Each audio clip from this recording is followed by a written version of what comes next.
नवऱ्याचे कान भरायचे, पोरीचे कान भरायचे. म्हणजे मला त्यांनी इथं राहू नको असंच करून टाकले की मी इथनं निघून जावं. म्हणजे माणसाला त्रास दिल्यानंतर माणूस काय म्हणतो, एवढा त्रास सहन करण्यापेक्षा निघून गेलेलं बरं ना, तसं त्यांनी मला करून ठेवलं आहे. आणि कधी कधी माझी इच्छा पण होती, पण काय गोष्टी आपल्याला पुढे जाऊन पण दिसतं ना की आपलं पुढे गेल्यावर चांगलं होणार आहे का नाही होणार.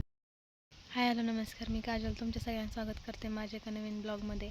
तर इकडे आंब्याखाली आलो आहे. आता रोजचाच इकडे असणार आहे, कारण घरात काही बसू वाटत नाही, घरात काही करमत नाही. काय चाललंय ग तुझं?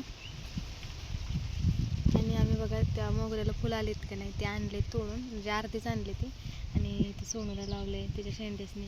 छान दिसते, वास पण लय छान येते, म्हणजे एकदम भारी दिसते. ते मी वास घ्यायला ठेवलं आहे. तर असं जाऊ देत, म्हणजे चला आपण ब्लॉगला सुरुवात करूया.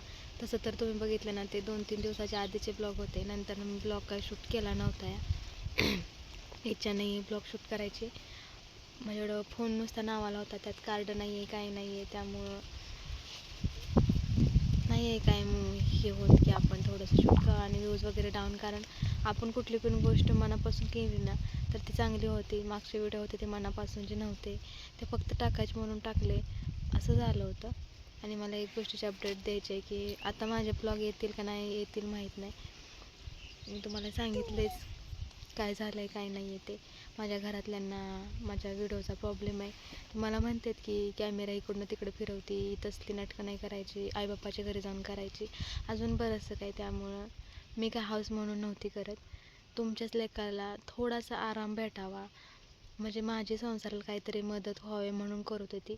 बाकी आता तर नाही वाटत तुम्हाला मी करावं ना, तर लेकानं करू दे कष्ट आणि घालू द्यात. म्हणजे त्यांचं म्हणणं असं आहे की मी कामाला गेलं पाहिजे, म्हणजे जे प्रत्येक सासऱ्यांचं जसं असतं ना तसंच आमच्यात काही जागा आगळं वेगळं नाही आहे, तसंच आहे म्हणूनसाठी. आणि मी नवऱ्याला पण सांगितलं मी ब्लॉग वगैरे नाही बनवणार.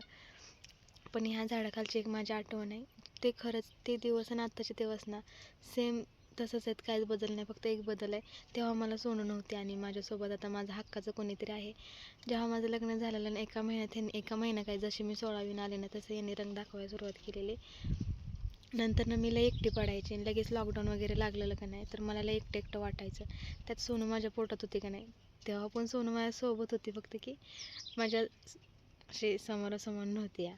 तेव्हा माझ्या पोटात होती ती, मी इथंच येऊन बसायची. लई एकटं वाटायचं. तेव्हा माझ्याकडं फोन नसायचा, म्हणजे घरच्यांची सारखी आठवण यायची. मला काय बोलूच खरंच काही कळत नाही. तर तुम्ही बघितलंच कालचा व्हिडिओ अर्ध्यातच थांबवलेला, कारण मी इथं बोलत होते ना तर माझं सासरं तिकडून डोकवून वगैरे बघत होतं. तर उगाच काड्या लावायचं काम करणार, त्यापेक्षा म्हणलं आपण बंद करून टाकूया.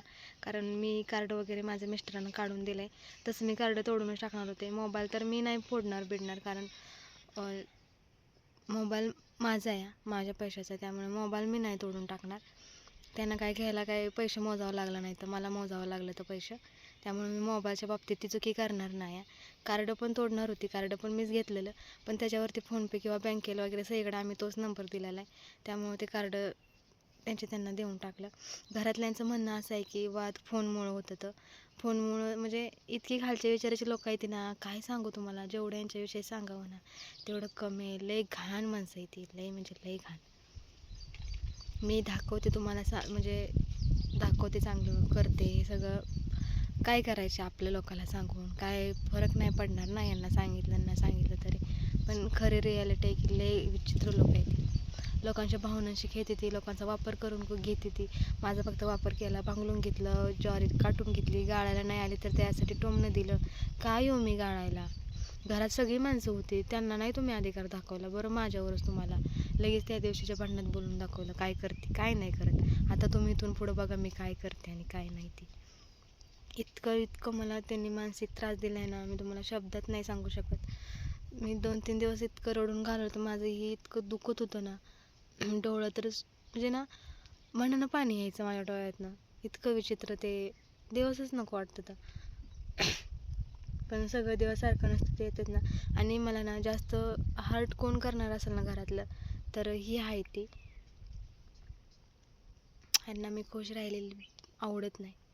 त्यांचं म्हणणं आहे की मी घरात नाही बसायला पाहिजे, कामाला जायला पाहिजे, या घरात बसून काय करते या. म्हणजे लय लय त्यांच्या बोलण्यातनं हेतू लय येतो आणि त्यांनी बोलून पण दाखवलं आहे. असो, जाऊ द्यात, ज्याचे त्याचे कर्म इथं त्यांना इथंच फेडावं लागणार आहे.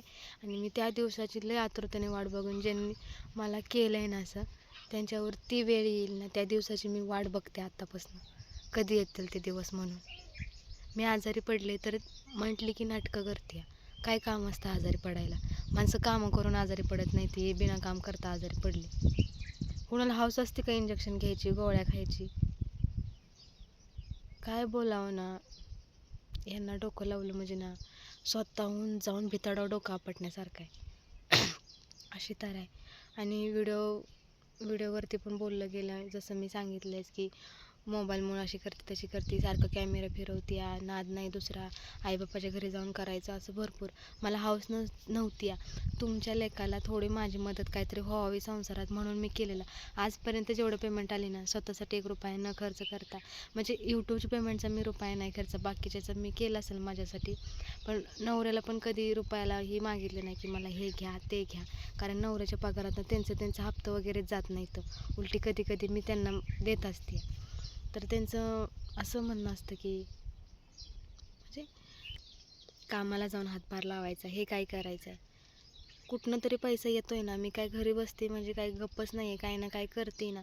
आणि त्यांना ह्या गोष्टीचा अजिबात अभिमान वाटत नाही की आपली सून ना सगळ्या गोष्टीत हुशार आहे, सगळं जमतं आहे तिला, कशात नाही अडाणी. असं नाही की थोडीशी शाळा झाली तरी पण रानातलं करत नाही, किंवा रानातलं येतं आहे म्हणूनसाठी बाकीच्या गोष्टी काही येत नाही, ते असं पण नाही. तरी पण त्यांना थोडी पण कदर नाही आहे. चांगल्या माणसाची माणसासनी कदर नसते ते का नाही, असे आहे. त्यांना कदर नाही. ज्याला देत माणूस म्हणजे ज्याला आहे त्याला जपता येत नाही ना, अशी गोष्ट आहे. आणि आता मी ब्लॉग बनवते ना, आता ते नाही येत घरी म्हणून बनवते, नाहीतर मी फोनसुद्धा हातात घेत नाही आहे. सोनाला विचार, माझ्याकडे फोन पण नसतो, दिवसभर हीच गेम खेळत असते. कारण फोनमुळं बिघडतं ना, फोनमुळे माणसासनी कामं सुचत नाही. ती लई घाण आहे. मग काय बोलू यांच्याविषयी ना, माझं डोकंच नाही चालत. पण लय टॉर्चर करतात मला, लय टॉर्चर करतात.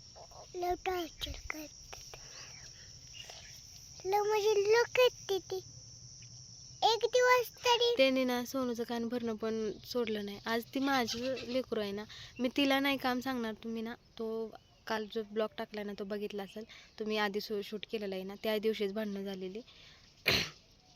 बाहेर स्वयंपाक करत होते की नाही, तेव्हा मी त्या व्हिडिओमध्ये बोलली होती की मी अशी बसते आणि मी सोनूला राबवून घेते. हे फक्त मी व्हिडिओपुरती चेष्टेपुरती बोललेली, कारण ती मला मागणं उत्तर करेल, कारण तिचं बोलणं तुम्हाला आवडतं. तिनं ऐकलं म्हणजे सासूबाईनं, आणि ती म्हणली की काहीच काम करत नाही, सगळं पोरीलाच लावती करायला, असं माझ्या नवऱ्याला सांगितलं. तसं माझ्या नवऱ्याला माहीत आहे मी काय लावती काय नाही लावत. एक दिवस ती गप असली ना, चांगली असली तर त्यांना पडायला वाटत, दुसऱ्या पडत भानगं करते ती, असं आहे आमच्या. त्या दिवशी पण इतकी बोलली ना मला, म्हणजे आईबापाच्या घरी नाटक करायची, चालतं व्हायचं, असं लय काय बोललेली. मी एक शब्द बोलली का त्यांना? बोलली का मी? काहीच नाही. मी गप ऐकून घेतलेलं, कारण बोलली होती. थांब ना, मी बोलते ना. मी एक शब्द बोलली नाही, कारण मला तेव्हा राग होता आणि हे पण घरी नव्हतं. आणि रागाच्या भरात मी जरी काय केलं तरी मला अडवायला कोणी नव्हतं त्यावेळेस. हे काय मिली तर मर, त्यांना काय माझ्या वाचून काय अडत नाही. त्यांचं घोडं अडणार आहे कोणाचं? माझ्या लेकराचं. त्यामुळं मी शांत झाली. मी काही बोलली नाही. मी इथंच होती, मी सगळं ऐकत होती. मी आधी घरात होती, पण लय कालवा व्हायला लागला ना, म्हणजे लय बोलायला लागलं, लय म्हणजे लय अति झालं ते. मग माझ्या डोक्याला नाही सहन झालं. मग मी तिथून उठून इथं आली की आपल्या कानावर ते शब्द नको पडायला. तर घर तरी काय लांब आहे का? हे बघा घर दिसतंय, इथनं सगळा आवाज येत होता आणि बाहेर येऊन आणखी कालवा म्हणजे बोलायला सुरुवात केलेली आहे. म्हणूनसाठी मला त्यांना तोंडच दाखवायचं नाही. मी माझी घरातली कामं आवरते, सोनूला घेऊन इकडे येते. आता शाळेत जायला पण सुरुवात करणार आहे.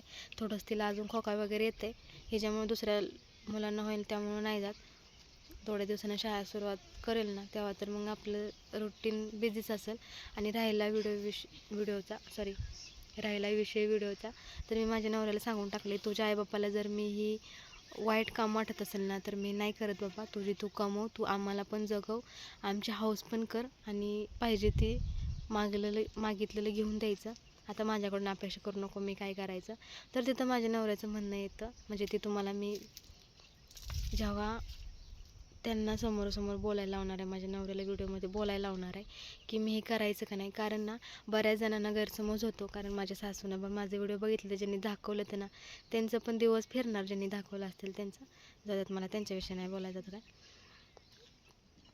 माझा नवरा कधी व्हिडिओमध्ये बोलत नाही, त्याचा मला सपोर्ट आहे बरं का, नाही असं नाही की सपोर्ट नाही करते, त्याचा फक्त मला सपोर्ट आहे. पण तो कधीच स्वतः व्हिडिओमध्ये येत नाही, हे त्याचं चुकतं. त्यामुळे जे कोणी बघत असेल, पाहुणे रावळी किंवा हे पण घरातले, तर त्यांना वाटत असेल की ही नवऱ्याला काही माहीतच नाही. माझी सासू मला कित्येक वेळा बोलून दाखवले की नवऱ्याच्या मागं काही धंदा करते त्याला माहीत नाही, तो येडा आहे म्हणून त्याला कळत नाही, किती दिवस येडा राहील, शहाणा होईल की. त्या दिवशीच गोष्ट आहे, 2 दिवसापूर्वीचीच गोष्ट अशी बोलली होती. म्हणजे त्यांना वाटते की नवरा पुढे गेल्यानंतर करते, नवरा असल्यानंतर करत नाही. नवरा असल्यानंतर माझे मी कामच सुरू असते, आणि जरी केलं तरी त्यांना काय वाटणार आहे, मी नवऱ्यासंगच बोलते, थोडी व्हिडिओमध्ये बोलते. म्हणूनसाठी मी नवऱ्याला समोर घेणार आहे आणि त्याला बोलायला लावणार आहे की माझी बायको करते, मला काय प्रॉब्लेम नाही. मी त्याला बोलायला लावणार आहे. घेईल कधी ना कधी त्याला व्हिडिओमध्ये, घेईल नाही तर हे शेवट असेल, हा शेवटच असेल. ह्याच्या पुढं मी नाही काय करू शकत, कारण मी वैतागले या सगळ्याला. आता चांगलं चाललं असता कुठंतरी बळानं वाईटपणा आहे. जाऊ ते, चला मी ना आता गजरा करायला आणला या, दोरा आणि सुई. तर लई फुलं आली ती, तर गजरा करून सोनूला घालते. देणार आहे आता, येतीलच नंतर. आणखी मोबाईल बघितल्यानंतर ना त्यांचं पित्त खवळलं, करमत तर काहीच नाही घरी, माहिती आहे. टी व्ही नेऊन ठेवली माझी तिकडं, माझी टी व्ही आहे. मला माझ्या नवऱ्याने घेतली होती लग्न झाल्यानंतर. ती मोबाईल बघत बसायची, मी झोपेत टीव्ही बघत बसायची. थांब की, मला माझ्या नवऱ्याने टी व्ही घेतली होती, तर टी व्ही तिकडे नेऊन ठेवली आहे. टी व्ही बघायची नाही, टी व्ही बघत होती ना, जे तेव्हा सोनं पण नव्हती, तेव्हा काय रानातली कामं पण नव्हती. माझं डिसेंबरमध्ये लग्न झालं आहे, तेव्हा विचार करा. नंतर काय असते, ज्वारी असते, ज्वारी वगैरे काढून झालेली, मी ती काम करायला पण गेलेली, रानात सगळं करायला गेलेली. नंतर तर ह्या आता झालं ना, रानातली कामं संपली, काय आहे रानात. तर मी टी व्ही बघत बसायची, तरी पण म्हणायची काय कामं धंदा नाही, तर सारखी बारक्या पोरींमध्ये टी व्ही पुढंच बसलेली आहे. मोबाईल घेतला तरी पण बोलायचं. अरे ह्या माणसाने माझं जगणं मुश्किल करून ठेवलं खरंच. मग मी माझ्या नवऱ्याला आता टी व्ही आणायला सांगणार आहे, मोबाईल बंदच करून टाकणार आहे, दिवसभर फक्त टी व्ही बघणार आहे. आता तुम्ही मला काय बोलायचं आहे ना, मी कानातलं बिनातलं सगळं काढून ठेवलंय. काय बोलायचं आहे ना ते बोला, मी आता नसते तुम्हाला नमत. काल पण दिसले तर झाडावर ना खाली असं चाललं असतं माझ्यासारखं. गप ना. तर चला जाऊ दे, बघू आता पुढचे व्हिडिओ कसे येतात कसे नाही. का हा शेवटचा व्हिडिओ असेल, कळेल तुम्हाला, देईल काहीतरी अपडेट देईल.